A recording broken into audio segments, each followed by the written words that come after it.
Hello and welcome back to OC Aviary.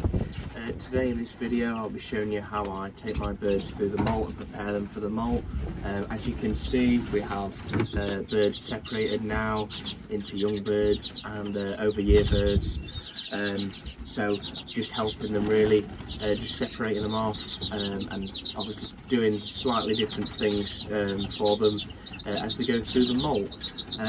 So I'm going to take you through what I do and the supplements I use, the quantities obviously, and yeah, just how I get my birds through the moult successfully and as stress-free as possible for them. Okay, so I'm going to start off with the green finches. So here we have 500 ml of water. So green finches tend to be quite prone to coccidiosis. So we have here baycocks, okay? It's 2.5% like concentration. So green finches tend to be quite prone to coccidiosis, so it's obviously important to protect them against that.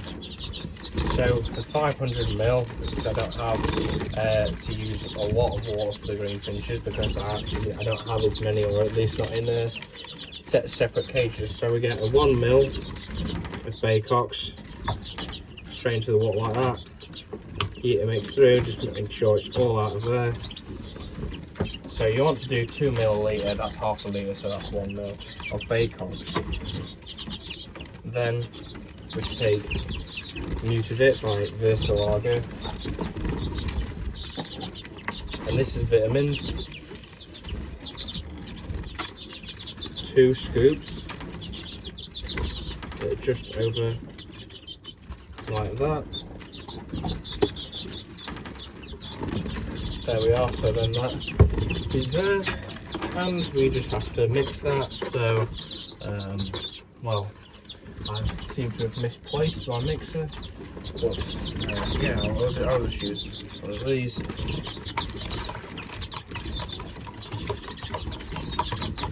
Give that a stir so that all of the vitamins are mixed in. I've got these guys, there's 12 or 13 young green finches in here, and I have them on 2 100 ml drinkers like so. That's the first one. That's the second one. So there's the waters. Obviously it's important to just get the baycocks into them and prevent them from getting coccidiosis, or at least developing. Then obviously the birds are losing feathers, so you've got to keep them in good condition. So I've got a rather large bath for this group, because it's a larger sort of group in this cage.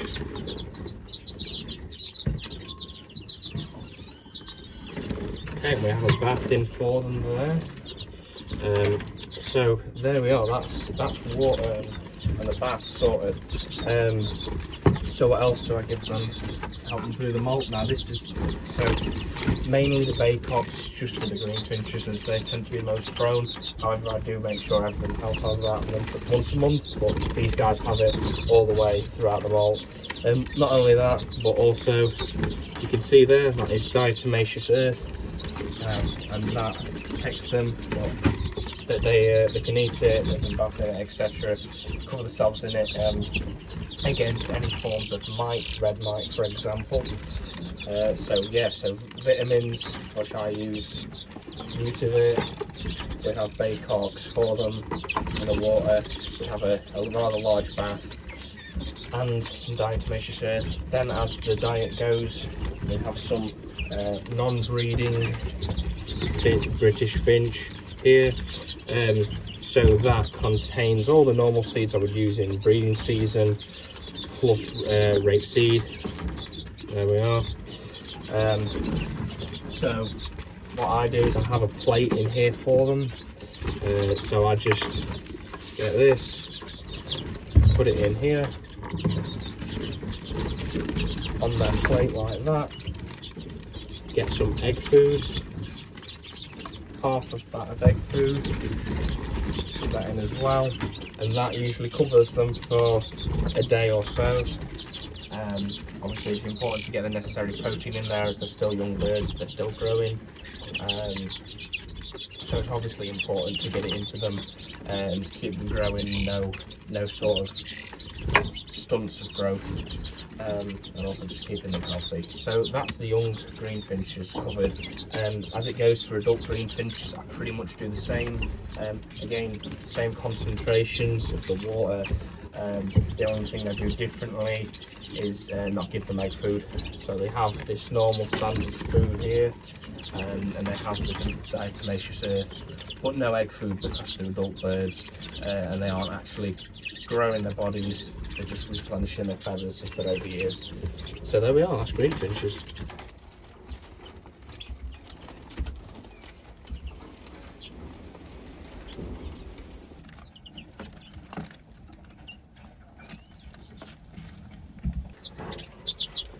So after that we make a move to pretty much everything else, which I've got in the shed. So that's young siskins, young red poles, over-year red poles, a couple of mules, bullfinches, crossbills, chaffinches, etc. So we have 1,000 ml of water here, so a litre of water. Muted it again. Have 4 scoops of that, obviously piled up.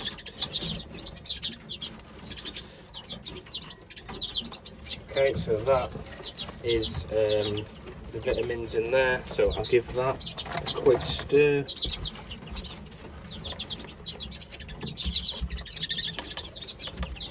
Okay, and then we take this. So this is called Herbin, and it is a oregano extract.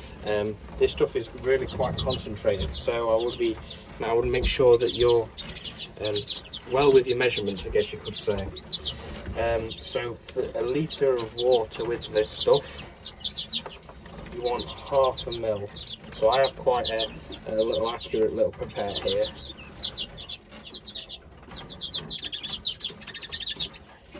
Okay. So there we have 1/2 ml of herb and oregano extract.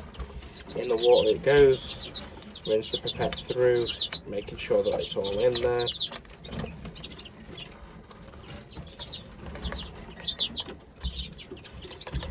Stir, and there we are. So that is a litre of what I give everything else, with the odd exception obviously of the green finches, and then something else I'm going to show you soon. So I'm just going to do the red poles here, the young red poles and the young siskins. Obviously, with these being young birds, it's again slightly different. We give them egg food to help them through the molt, just because they are still, some of them are still growing. So there we are, that is what we give them there. And then simple as again egg food for them. So this is again pretty simple. I just give that in a little drawer here and put that in for them. They also have the diatomaceous earth just to cover them for red mite. They can eat that, it's completely fine for them, no issues regarding that. As far as it goes for feeding, there's a baseline almost, I guess you could say. It's just the same stuff, the non-breeding, like that, and that's just going to help them through the molt. And of course, as always, we have to give them a bath. So it's always important to give your birds regular baths, especially during the molt. Obviously in breeding season it helps keep them in condition. Through the molt it helps them keep the feathers good and also keep themselves cool, obviously when it's hot. So there we are, that is the young red poles and siskins covered.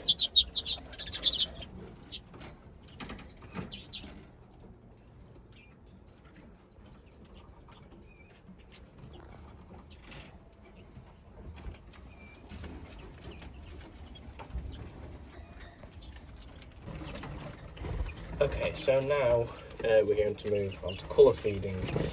So I will do a full video on this, specifically of how to make it up and colour feeding the birds successfully.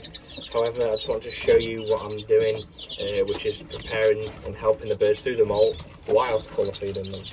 So in here is Carafil red water.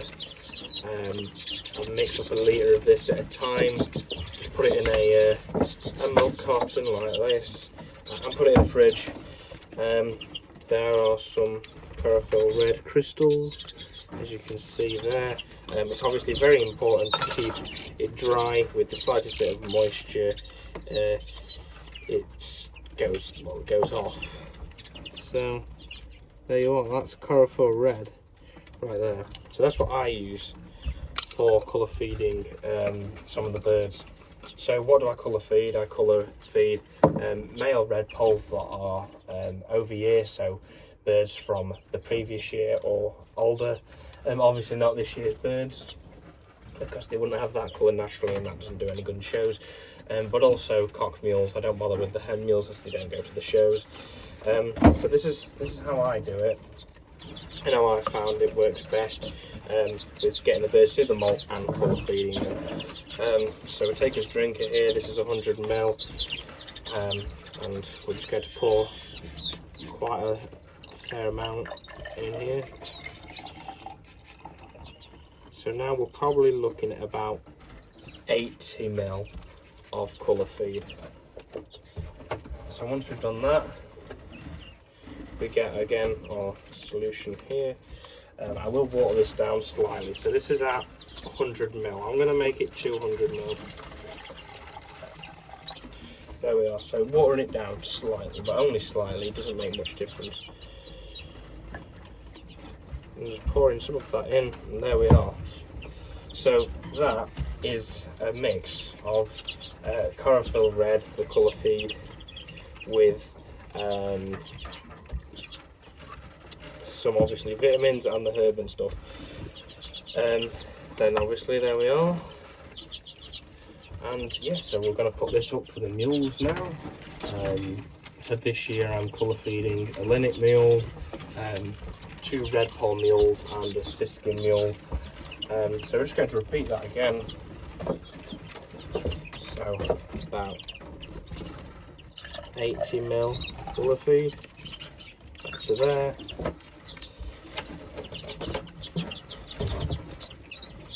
Again, the vitamin herbin mix. Put that in, and then obviously the herbin is just a dewormer pretty much. It's just good to run through the bird's system. And obviously the vitamins are helpful for the replenishment of the feathers. So yeah, there we are, that's the mules done. And then we'll just do it for the cock red poles as well. So I've only got 3 cock red poles, which are over year birds, cobalt, cinnamon and a normal. I have slightly colour fed them just to yeah, obviously at the start of the season, 2 are last year's birds, so I colour fed them in February to check who is what, yeah, if it's a cock or a hen. And then there's a cobalt, who is an over-year bird who's fathered and got descendants of quite a few birds in here. So there we are, that's for the cock red poles. And there you have it. So that is how I colour feed them. So I'm going to do another video separate just on colour feeding with Carafil red in this example, and the mixtures you need, and yeah, how to do it really. So I'll show you now.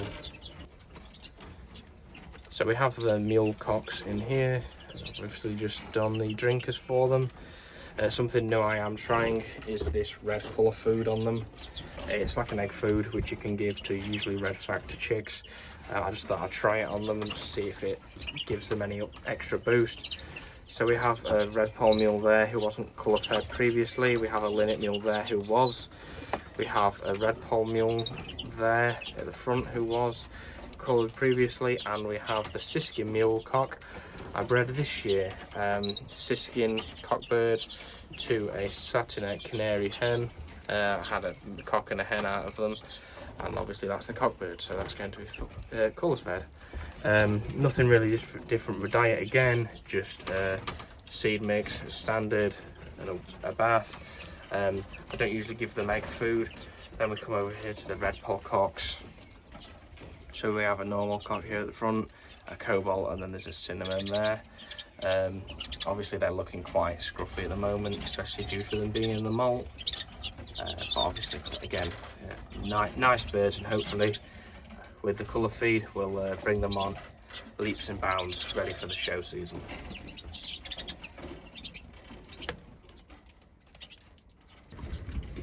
Okay, so that was the basic sort of diet for the birds, and obviously the drink, and keeping them in good condition, ready for the molt, and making sure that they're obviously healthy.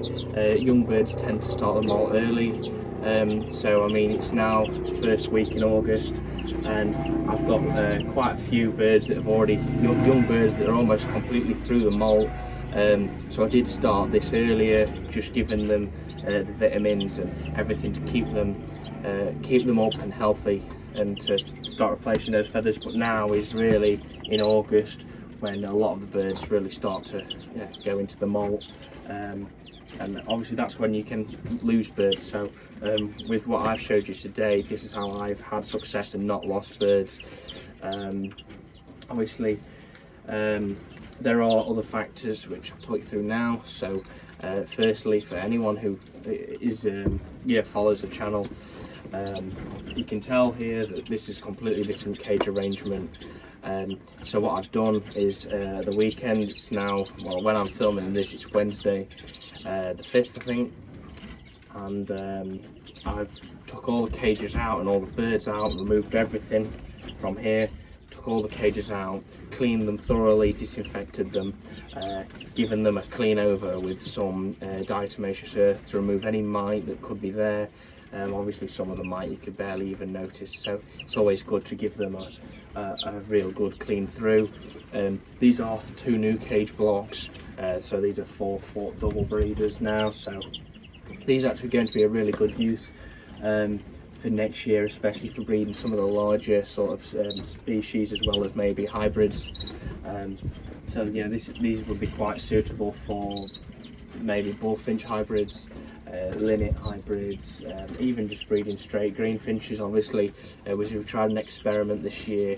In the cage that was up here was a pair of green finches and a double breeder, a wire double breeder, and that worked fine. So what I did is I took everything out, cleaned the cages, removed everything, and give it a really good clean through. Obviously it's important that the air quality in here is decent enough for the birds, and it isn't that dusty, so I always have vents. I have a vent above here and a vent at the back so to keep the airflow through. Also I have a mesh door on the bird shed, which I usually open in the day unless it's really cold or windy, just to keep that ventilation, keep it quite clean in here. So obviously cleanliness and hygiene for the birds is very important to keep them healthy through the molt. I do give them, so when I clean out the cages, they're already looking pretty messy, and it's already been 4 days. It's just because there's quite a few birds in one cage, and you'll find out why later. We have, in another video, I put newspaper on the bottom, and then I put easy bed as a substrate just to soak up water and soak up anything the birds release, obviously. Yeah, so that's that. That's more air quality and hygiene. Then other boosters for the birds.